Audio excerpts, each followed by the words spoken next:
त्रिकूट पर्वत के सामीप्य एक गजेंद्र अपने झुंड के साथ में रहता था। एक हाथी अपने झुंड के साथ में रहता था। ध्यान से समझना। और जैसे ही वह अपने झुंड के साथ में रहता था, उस त्रिकूट पर्वत के सामीप्य एक सरोवर था। एक दिन उस झुंड, एक हाथी का भाव आया कि उसमें स्नान करने के लिए चलते हैं। स्नान करने के लिए गया अपने पूरे परिकर के साथ। उसे यह नहीं मालूम था कि उस नदी में ग्राहा भी रहता है। गजेंद्र कौन है समझने का प्रयास करना। जीव है। ग्राहा कौन है? मृत्यु है, काल है। और सरोवर क्या है? यह जीवन है। गजेंद्र अपने झुंड के साथ में सरोवर में प्रवेश किया और उस सरोवर में प्रवेश करके मदमस्त होकर के अपनी परिकर के साथ में स्नान करने लगा। हम भी ऐसे ही करते हैं। हमारी भी यही स्थिति है। हम संसार रूपी सरोवर में इतने ज्यादा मदमस्त हो जाते हैं कि हम ये भी भूल जाते हैं कि प्यारे हम मरने वाले हैं, कि इसी सरोवर रूपी संसार के अंदर से मृत्यु रूपी ग्रह आएगा और हमारे पैर को पकड़ करके हमें अंदर ले जाएगा, मृत्यु के आगोश में ले जाएगा। लेकिन हम जब युवान रहते हैं, जब हम पर धन होता है, जब हम पर यश होता है, तो कभी कभी हम ये भूल जाते हैं कि मैं भी मरने वाला हूं। होश नहीं रहता। गजेंद्र अपने झुंड के साथ में उस सरोवर में स्नान कर रहा था। हाथ उस ग्राह को मालूम चला। ग्राह गजेंद्र के करीब आया और उसने गजेंद्र के एक पैर को पकड़ लिया। ऐसा ही होता है साहब। जब हम उस सरोवर में मदमस्त हो जाते हैं तो एक समय आकर के, एक आयु के पास आकर के ग्रह रूपी काल हमारे जीवन रूपी पैर को पकड़ लेता है।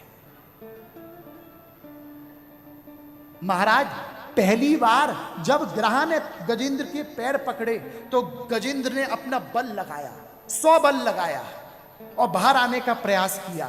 गजेंद्र बाहर आए, ग्रह अंदर खींचे। ऐसे ही होता है। पहली बार जब काल आपके द्वार पर आता है ना, तब आपको कैसे आभास होता है? आपका एक बाल श्वेत हो गया, बाल सफेद हो गए, तो यह संकेत है कि वृद्धावस्था आपको स्पर्श करने वाली है। तुरंत हम क्या करते हैं? ग्रह ने पैर पकड़ा, अपने आगोश में ले रहा था, तुरंत गजेंद्र ने बाहर आने का प्रयास किया। हम भी जब काल हमें डसने का प्रयास करता है और केस श्वेत होते हैं, हम भी प्रयास करते हैं, बोले पार्लर के पास जाकर के डाई करवा लेते हैं। महाराज, पूरे बाल सफेद हो गए, एकदम काले, सफेद के एकदम काले कर दिए महाराज। फिर दूसरी बार बल लगाया। जैसे दूसरी बार ग्रह ने बल लगाया, गजेंद्र ने फिर अपना बल लगा करके बाहर आने का प्रयास किया। दूसरी बार काल जब हमारे द्वार पर खटखटाता है, तब हमें दिखना कम हो जाता है, चश्मा चढ़ जाता है। जब हमारी आंखों की रोशनी कम हो जाती है, तब हम किसी डॉक्टर के पास जाकर के नंबर का चश्मा लगवा लेते हैं। महाराज, कोई दिक्कत नहीं है। मृत्यु कहती है तू भी प्रयास कर और प्यारे मैं भी प्रयास करूंगी, देखती हूं कौन जीतता है और कौन हारता है। फिर तीसरी बार ग्रह ने अपना बल लगाया, गजेंद्र ने फिर बल लगाया, बाहर आने का प्रयास किया।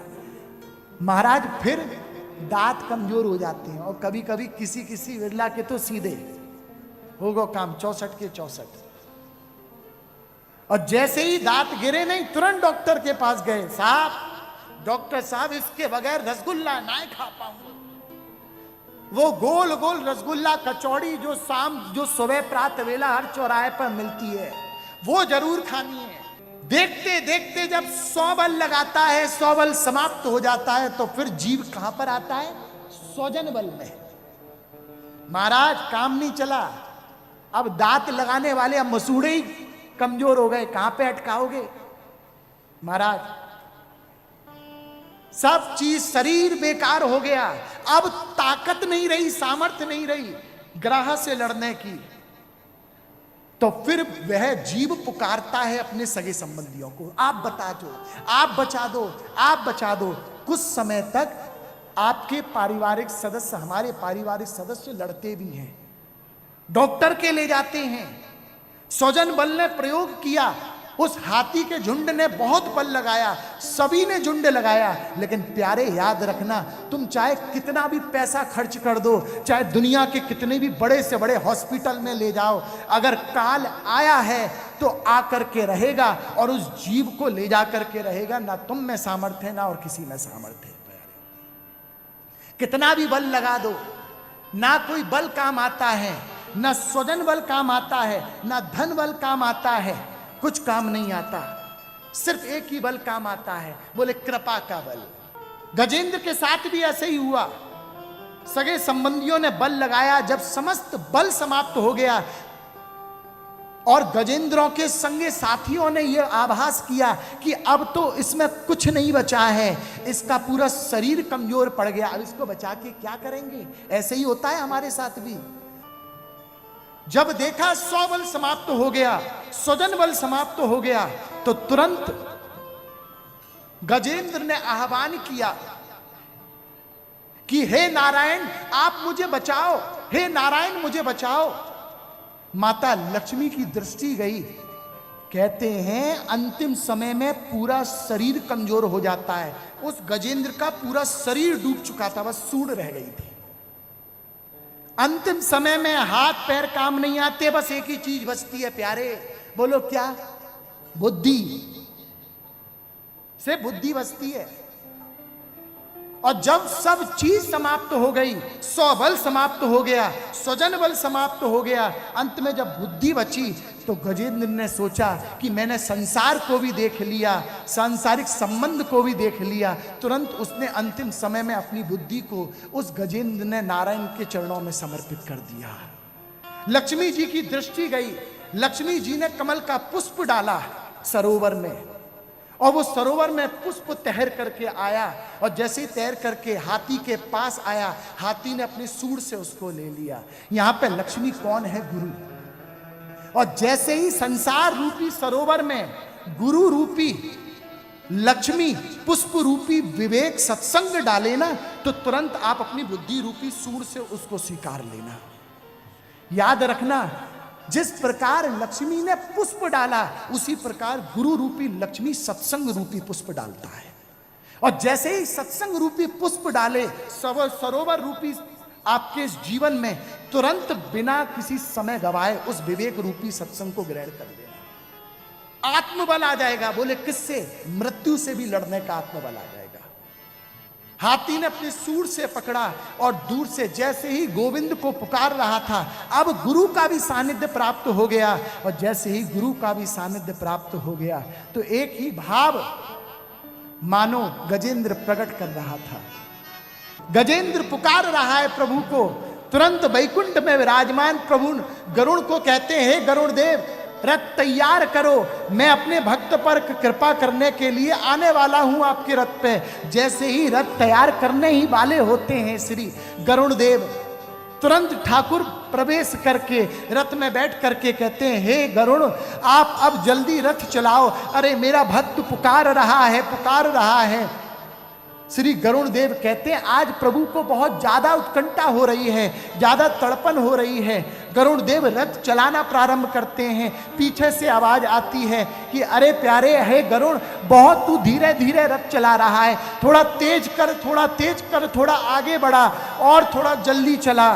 देखते ही देखते ठाकुर को ऐसा लगता है कि मानो आज गरुड़ की भी गति रुक गई हो, गरुड़ पर भी आज उनको विश्वास नहीं रहता। तुरंत रथ को गजेंद्र तक पहुंचने की प्रतीक्षा भी नहीं करते, तुरंत ठाकुर रथ से कूद जाते हैं और गजेंद्र पर कृपा करने के लिए पहले ग्राह पर कृपा करते हैं। सुदर्शन चक्र से ग्राह का उद्धार कर देते हैं और ग्राह पर कृपा करने के बाद फिर पूर्ण रूप से गजेंद्र पर कृपा करते हैं।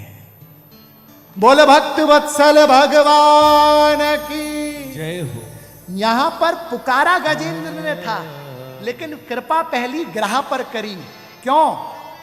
क्योंकि निवेदन आता है कि ग्रह ने गजेंद्र के चरणों की शरण ले रखी थी। अगर परमात्मा को प्राप्त करना है तो प्यारे एक बात याद रखना, परमात्मा को प्राप्त करने का एक ही मात्र उपाय है। बोले क्या? आप किसी संत के चरणों की शरण ग्रहण कर लो। आप किसी संत के चरणों की शरण ग्रहण कर लो, आपको परमात्मा की शरण स्वतः ही प्राप्त हो जाएगी।